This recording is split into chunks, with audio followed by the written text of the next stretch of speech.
The final decision on the timing of D-Day will be mine, and mine alone. Hey, Ryan. Hey, it's so great to get to speak to you Great to talk to you and too. talk about this wonderful film that you're so great in. Thank you. Yeah, absolutely. So, Pressure is about, a lot of uncertainty with the weather and the timing of the way to making decisions at the perfect time. What was the most important thing for you to portray James Stagg as a man carrying that kind of responsibility? Just his level of integrity, I think, and how integrity manifests itself. So that you have something for the audience to enjoy and for the audience to sort of go, okay, what type of guy is this? But also, what is he saying? What is he saying, and how do you make them interested in the weather and how the weather is predicted and his expertise and how he manages his team without drowning it in too much jargon and alienating the thing, because the weather to me is something that I know I have a limited knowledge of, but it was fascinating to me to go, oh, this is how they predicted the weather, and this is what they had to do, um, and this is how they had to do it in this particular case, under such enormous pressure. Part of what I'm writing about is the Speedy Weber letters, and I got to hear your reading of one of those letters, and I was just curious, writing, seeing someone writing about the weather, but it's coming from like a person on the ground at the time. What was that like for you? Um, yeah, it's always just incredibly moving, isn't it? You don't think about the weather in that sense. You just don't. I don't know. It's something that we dismiss as small talk, or oh, it's inconsequential. But actually, it's not remotely inconsequential. In fact, I think it's the opposite. The weather has huge consequences for our very day, for where we're going to have our lunch, for what we're going to wear, to all the way to the most important military operation in history. It's just everything. And so I love the fact that actually there's this sort of opportunity to talk about the weather and to to understand the enormous uh, hold it has over every single human being in the world. What do you hope service members or families or audiences in general take away from Pressure? Well, I think what's extraordinary is that we have this extraordinary original war footage that's been remastered.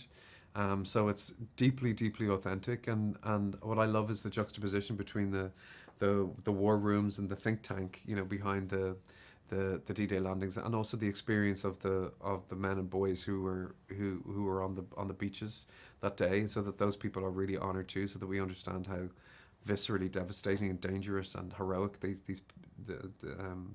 people were. Um, so yeah, so it's literally that. It's the alliance. It's the war effort, and I think that's sometimes it's telling the truth but telling it slant, and having this particular angle, this particularly new angle that I know people are very surprised to and delighted in some ways to look at the war with fresh eyes is always welcome. Absolutely. Well, I just want to thank you for talking to me, and My it was a pleasure. wonderful film, and best of luck with its release. Thank you so much. Have a great day. General Eisenhower. Tiger was a training op, dress rehearsal for D-Day. They walked right into it. One mistake. How are you, Ryan? Pleased to meet you.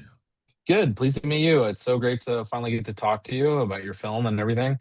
Um, so most D-Day films tend to show, the action. We're on the beach, and Pressure focused specifically on that 72 hours before the invasion and all the decisions that led up to that point, and obviously the weather. So what for you made that story the story that needed to be told? Look, I read the play, and I was just obsessed from my first read. This idea of the most consequential decision, maybe of the war, or one of them, all rested on a weather forecast. And initially, I couldn't wrap my head around it. And I guess the more I looked into it, I just found it astounding that you had some of the world's greatest minds at the time, be it generals, soldiers, officers, or scientists, who all wanted the same thing. They wanted to win, but they had very different ideas about how to do that. And they had strong opinions, they were brilliant minds.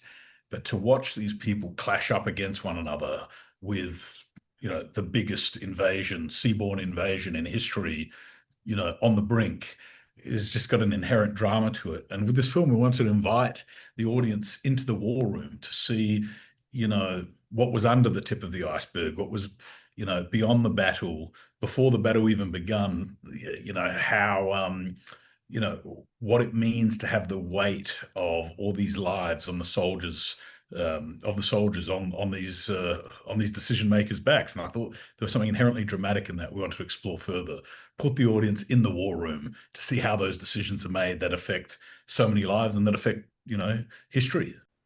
I mean, yeah, that's a great answer. For military audiences, and I know our readers, they generally really like, accuracy. And what kind of pressure did you, no pun intended, did you feel most responsible for getting right when portraying Stagg and Eisenhower and the invasion itself? Like, more than anything, we just wanted to be true to the psychological experiences of the people who made these decisions and had to live through this time. I don't mean to keep stressing it, but if you can try and put yourself in the position of someone who has hundreds of thousands of lives immediately hanging on their word, but then millions of lives beyond that, it starts to put those decisions in a different focus. It makes you think about them in a different way. So I did feel a strong responsibility to have the psychology of these characters right. Eisenhower, we know of him as, famous president. Not as many people know the general behind the man, the 20 cups of coffee that he was drinking a day and the 6 packets of cigarettes he was smoking as his body was breaking down, as he was getting tugged in every different direction. How do you show what that does to a human being? Because we know him as a mythic, historical figure, but he was just a guy at some point. And in his private moments, he's wondering, have I made the biggest mistake of my life? And am I going to send these people to my deaths, to their deaths? Am I going to be remembered as a failure? And to try and access that part of his character is important. And it's what happens behind the closed doors. And I mean behind the closed doors in terms of even behind the doors that his fellow generals and colleagues didn't get to see, when he's on his own or when he's with Kay Summersby, one of the few people he could confide in and just be honest with, because she wasn't a careerist, she wasn't looking to go up the chain, she wasn't involved in the politics as much. And you see a portrait of someone who's vulnerable and who, despite his fears, has got to open the door and go out into those hallways, put on a mask, be confident, be strong, and lead. And the duality between the private hesitation and the public strength is something that I found very interesting. Is that one mistake? Ike, you have to stop doing this to yourself. What's done is done. Hello, I'm Kerry. Nice to meet you. You were wonderful in this film and everything I've seen you in, so thanks for letting me talk to you. Thanks. You're playing, obviously, everyone is playing real people, and Kay Summersby had already had like such an interesting life. She had driven ambulances through the London Blitz and all kinds of things before she was in Eisenhower's orbit. Did that history give you a physical way in to performing her? Totally. The ambulance thing was massive because obviously, to drive an ambulance is like, there's a level of skill and calm under pressure, and it's quite a, not something I would imagine a woman would have been very, used to doing in those days. So yeah, she just seems somebody very courageous and very calm. And then also, they've had a big history. By the time the movie starts, she's already been with him for 3 years. And so she's been his driver and his assistant and his secretary, his aide, and sort of all those things kind of informed like the familiarity that they have once the movie starts and you see them together, and their moments alone are very, very familiar, and sort of there's a tenderness between the two of them. Yeah. Your character is in the room where it happens, as it were. And history books don't always make room, especially for women. And I'm curious how you approached playing her and what you wanted audiences to feel with her presence. Well, I definitely wanted her to feel like she was very confident in those rooms. She wasn't out of her depth. She didn't feel like she was the only woman. They had a job to do, and she was part of that. They were going to get the job done. So I didn't want her to feel like she felt like she was the only woman. She was very respected by all those generals because I think they knew Eisenhower really needed her, and she was also, very good at her job. So it was to sort of, play that truth as opposed to, oh, me, the only woman. She was very confident. I like that. Is there anything you hope audiences come away from the movie in general when they walk out of a theater? Well, it was fascinating, I didn't know this story. I didn't know about this, a person who had changed history, this meteorologist who'd said, that what they were going to do was a bad idea and it was wrong.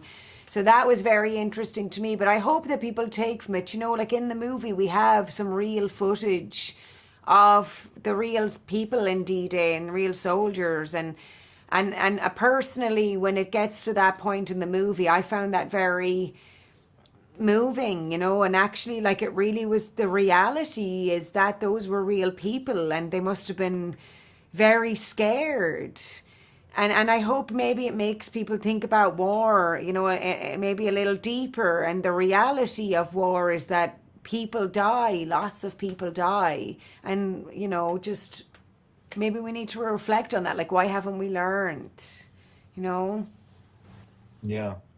Well, I can't thank you enough for the pleasure of getting to speak to you, and hope best of luck with the release, and thank you. Thanks so much.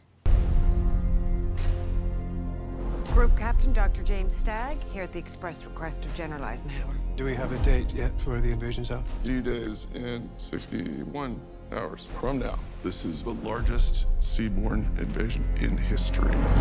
Fate of the war, thousands of lives hinge on this. I need a forecast. If we delay, the enemy will be ready and waiting. They'll slaughter every single last one of us.